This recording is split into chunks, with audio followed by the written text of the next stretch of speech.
ito yung main part of the class kung saan si teacher magtuturo na. Si teacher will teach the lesson and we have to make sure na yung student natin ay matututo dito ng new concepts and skills. Okay, ito yung part where the teacher presents new information. The teacher demonstrates examples. The teacher engages the student in learning activities para ma-reinforce ang understanding. The key to a successful class proper is to ensure that the teacher presents the information clearly and at a pace na suitable sa level ni student mo. The teacher should also be engaging and interactive, using various teaching techniques to help the student learn the material effectively. So let's take the example of a short story with pictures. Kunyari, yun yung lesson nyo today. Siyempre may title yan. So you can start by introducing the title of the story. So dito pa lang sa title ng lesson nyo, you can make connection. You can make connection with your student na. For example, the title is Animals on the Farm. You can incorporate small talk and further connect with the student by asking open-ended questions related dapat dito sa title. You can ask questions like, ano ba yung pwedeng itanong? Dapat related doon sa farm animals. What kind of farm animals do you find interesting? Or, do you have any favorite farm animal sounds? So by incorporating small talk and allowing space for personal connections within the class proper, you can create a more engaging and enjoyable learning experience for the student. It helps build rapport and makes the lesson more relatable and relevant to their own experiences. After the title, you can go to picture description. When we do a picture description activity, it means the students look at a picture and talk about it using English, diba? So it's a fun way to practice speaking and improve their English skills. Pagka merong mga picture, lagi ko talagang pinapadescribe kay student yon. I always ask the student to talk about it. When the students describe the picture, let us encourage them to use full sentences. There are students na hirap mag-come up ng complete sentence, gaya ng beginner students. So, tulungan natin sila mag-create ng sentence. Halimbawa, you asked them to describe the picture. Ang sabi niya lang, big red barn. So, tulungan mo siya mag-create ng sentence. I see a big red barn. This helps them to practice putting words together. And the great thing about picture description is that it encourages your students to speak up, to participate. Yun ang gusto natin. Lagi silang nagpa-participate. Diba? They can share their thoughts and ideas about the picture, and it helps them become more comfortable speaking in English. It's also a good opportunity to learn new words and practice using them in sentences. Okay, so after the picture description, let's read na. Let's go to the story. Kasi diba, kunyari, yung ating lesson today ay short story with a picture. So, in my case, I usually ask the student to read pag may mga reading exercise. Papasok lang ako pag hindi kaya ni student. Like, pag merong word na hindi niya talaga kayang basahin. Pero as much as possible, hayaan natin si student kasi gusto natin more speaking time for them. The teacher can ask the student to read paragraph by paragraph. Halimbawa, yung story natin ay merong, let's say, 4 paragraphs. wag natin ipabasa yung 4 paragraphs na yon kasi it will be boring for them. Okay, so babasahin natin paragraph by paragraph si student. Now, you can also explain the context of the story, and you can ask the student to predict what might happen next. O kaya ask the student kung naintindihan niya to. You can also pause at certain points kung merong kailangang i-explain na vocabulary, words, and phrases. You can make connection. You can incorporate the small talks. Basta wag basa lang ng basa. Okay?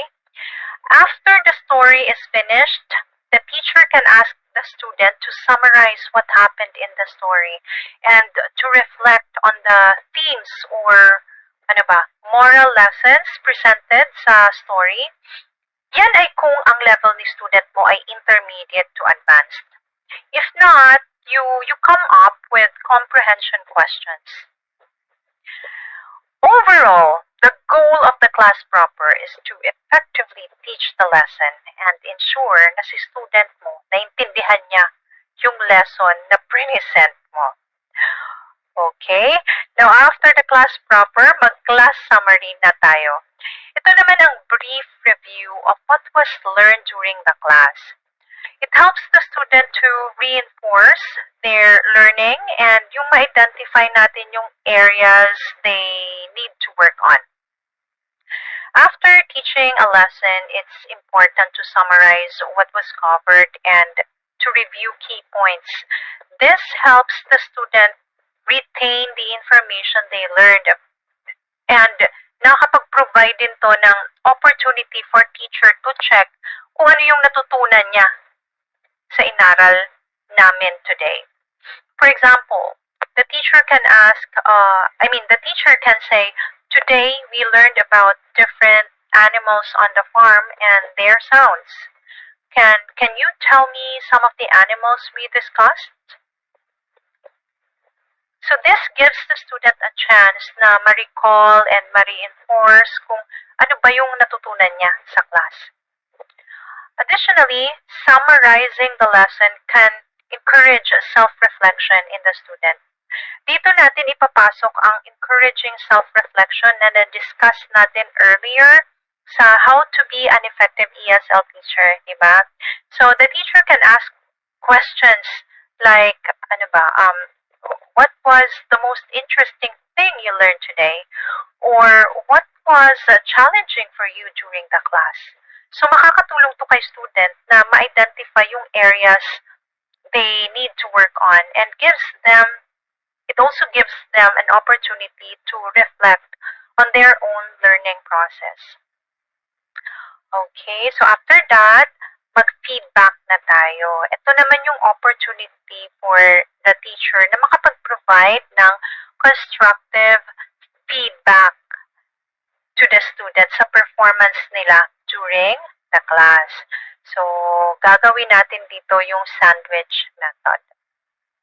Okay, one important reason to use the sandwich method is para nga matulungan natin makapag-build tayo ng positive relationship with our students. So, by starting with positive feedback, you can establish trust and make the student feel valued and appreciated. It can help create a more comfortable and encouraging learning environment. Another reason to use the sandwich method is that it can make negative feedback easier to accept. So by presenting the criticism in the middle, pinagitna natin siya, di ba, with 2 positive comments, si student mo is more likely to take the feedback constructively and not feel, they don't feel attacked, they don't feel demotivated. Ayaw kasi natin yon. This can help to increase yung kanilang motivation na mag-improve and to work harder sa kanilang weaknesses. So, wag kakalimutan itong ating sandwich method in giving feedback. Okay, after the feedback, magbigay na tayo ng homework. Yung pagbibigay naman ng homework, i-consider natin yung needs and schedule ni student, lalo na for adult students. For adult students who may have busy schedules or other commitments outside the class, you can ask them politely if they are able to complete homework assignments. Kasi karamihan talaga ng adult students, ayaw nila ng homework. Merong okay lang gumawa ng, merong adult students na okay lang with them gumawa ng homework, pero mostly talaga ayaw. On the other hand, for kids, it is generally expected that they will be given homework. Part yun ng kanilang language learning. So, anong homework ang ibibigay natin? Teachers can assign homework such as reading a short story, practicing vocabulary words, completing a writing assignment, pwede namang yung unfinished activity nyo, pwede yung personalized homework, basta dapat relevant sa lesson nyo, kaya relevant kay student. Okay? And then, you can end the class na. When ending a class, it should be in a polite way. Okay? Para ma-ensure natin na, and also pala, we have to make sure na si student alam niya kung kailan yung next class nyo. Kailan ulit tayo magkikita. Let's leave the student yung positive. Leave the student feeling positive and motivated for the next class. Pero pala, when using a booking system for classes, it's important to acknowledge that you may not be the teacher sa susunod na class ni student. So, a good way to end the class sa mga ganitong situation is pasalamatan mo si student for attending the class and let them know na you hope to see them again soon. It's important to keep in mind na your students who use a booking system may have multiple teachers to choose from. Kaya it's not always guaranteed na they will book your class sa susunod na they want to study English again. Pero by being polite and positive, when ending the class, you can leave a good impression and encourage the student to book with you again in the future. Diba? So, ayun. Before you end the class, pasalamatan natin. And kunyari, super excited tayo to have another class with the student. Looking forward tayo to having a class with the student. Okay, so you now have a good understanding of the class of an ESL, of an ESL class, So just remember, as an ESL teacher, you play a crucial role in helping students learn and improve sa kanilang English language skills. By following this class flow, you can create a structured and effective learning experience sa inyong mga students. As you start teaching, please remember to personalize your lessons para ma-meet nyo yung needs ng inyong students. You have to choose appropriate activities na engaging and dapat ay relevant sa interest ni students and sa language level nila.